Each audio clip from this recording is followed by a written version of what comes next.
Hi everyone, today we'll be talking about a very specific aspect of apitherapy. It's kind of a principle that the bees are teaching us. Again, I really love that type of topics. This time, it's how bees are actually using their house or filling their space where they live in, how they fill that space, and how important that is for our for and how actually inspiring that is for our own life as human beings, how they are kind of a model for this that we can actually get inspired from to live our own life, basically. So let's have a look at two different aspects of how bees are actually using their own space, their house, their hive, their beehive. So the first one would be really looking at almost like their room or bedroom. Let's say it's kind of a part of the house, and that would be actually a cell.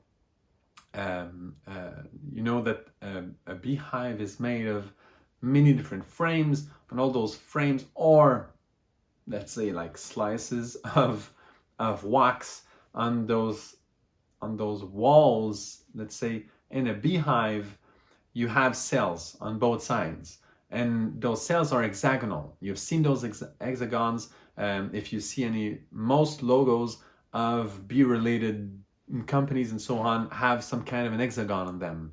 Why? Because a cell in a beehive is hexagonal, and those cells are actually kind of hexagonal tubes, let's say, and they're about the same size of a worker bee.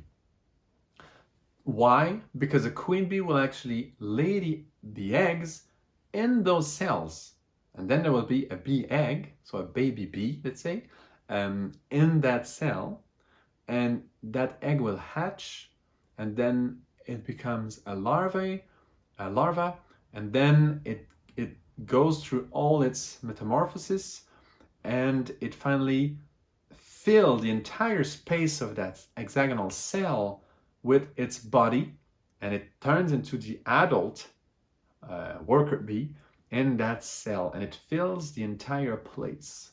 So we see this, and we understand how bees, their room or bedroom or metamorphosis room is actually exactly the size of their body. There's no free space there, it's filled. So that's one thing. And let's have a look at another thing. It's how they actually use, in a more general way, the space in the beehive. There's no extra room really.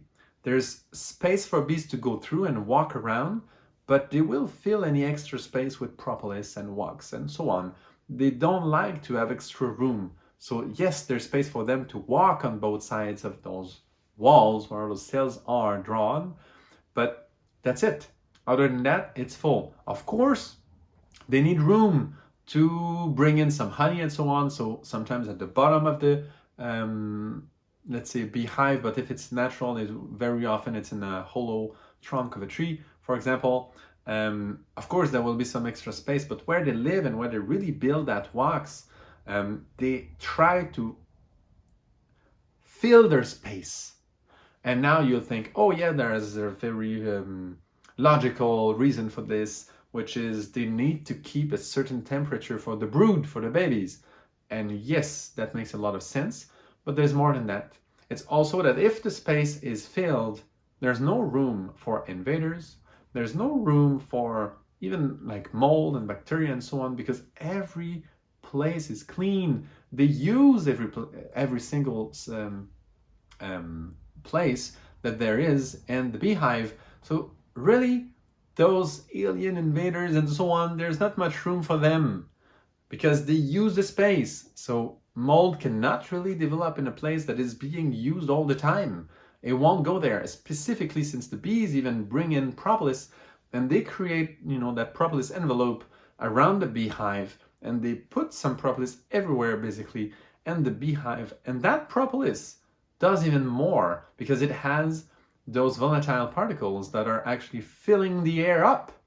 So even the air in a beehive is occupied by that volatile particles of propolis. So they really fill up the entire space where they live in, and that shows us something really interesting. Our own rooms, our own houses, they need to be filled. They need to be the size we need.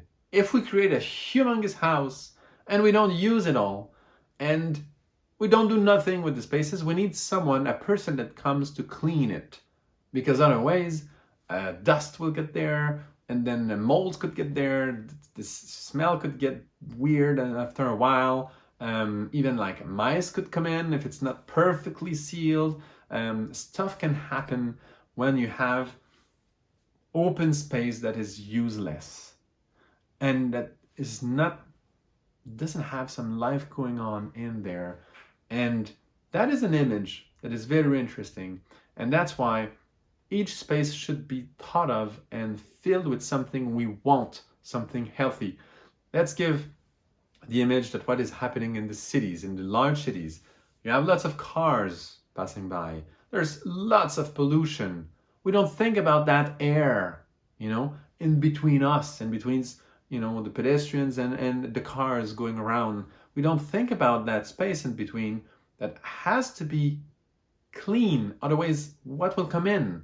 All that pollution is coming in. And of course, it's not good. Of course, it brings in all type of possible stress, oxidative stress of some sorts and all this and all that. There's, bad things will come because that space is not thought of as something that has to be healthy and clean and filled with something alive. So, and it's true for everything. If you build a company and you make a lot of money and you keep that money just for yourself, for example, well, there's a huge stack of money going in, but it's a little bit like a space. It's some space, let's say, because it's a great potential. So it's some space that is not being filled, meaning there's no life connected to that money. It's just there. So what will come? It will attract, of course, dust, and that's all symbolic, the dust and the rats and the mice and the mold and all this. It will attract that, and then what will happen with that money? Not very good things, because there's no life connected to it. So when you develop something, you should always think about, that needs to be connected to someone that will fill that space well, and I will make it alive. So creating like crazy huge profits is not healthy, because you create a huge empty room, let's say, symbolically, and that is not being filled. So you need, and it attracts some weird stuff. And when you see people having tons of money, what they're doing with it is really weird. Why? Because they don't connect it with people that would actually need it, would use it, and it would be much healthier for everyone. So that's one usage of that principle that the bees are showing us, that we need to fill our space. There's a real healthy life that needs to fill the space where we are at. Same thing with a big house. You should make it useful. It should be used. Otherwise, stuff will come in. And now I spoke about, physical things, but of course, if you're a little bit open, you'll understand that it's the same, for the human being. Of course, in our body, physical side of it is our space. So what do I allow in my space? How do I fill that space? Do I eat good food or junk food? And of course, that will bring in pollution or not in my own body. That's physical. But there's the same thing happening with our heart.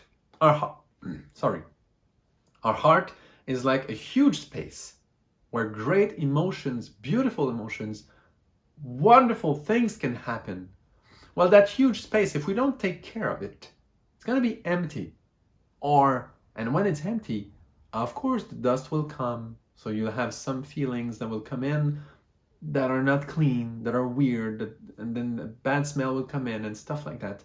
And your heart will be like this. You have to take care of those spaces. So you have to cultivate some great feelings for your heart to be healthy.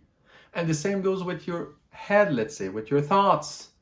Same thing. If you don't cultivate through philosophy, through ethic, through spirituality, if you don't cultivate something really healthy there and you fill that space with good stuff, healthy stuff, stuff that is alive, well then something will come in, dust and stuff, and then bad thoughts will come in, and you'll be drawn into a weird path of with pollutants and oxidation and all this, and then not very healthy again. So you see that that principle of filling the space we live in does apply to everything, and the bees are just a great example, and they show it that well, because going to that extra step that they do with like covering all the surfaces with propolis in it that are actually filling in the air where they live in is just fantastic. They brought that idea of filling the space we live in, connecting it with something healthy, alive, in such a great way. They are a wonderful example for us to get inspired on to live our own life. So hope you get the idea, and that is becoming useful, and you see how that apitherapy principle, because it's from the bees, it's from the api, it's an idea that the bees are teaching us really well, and that we can apply and get way more healthy in our life in all the different aspects of our life. Thank you very much for listening, and see you another time for another apitherapy video.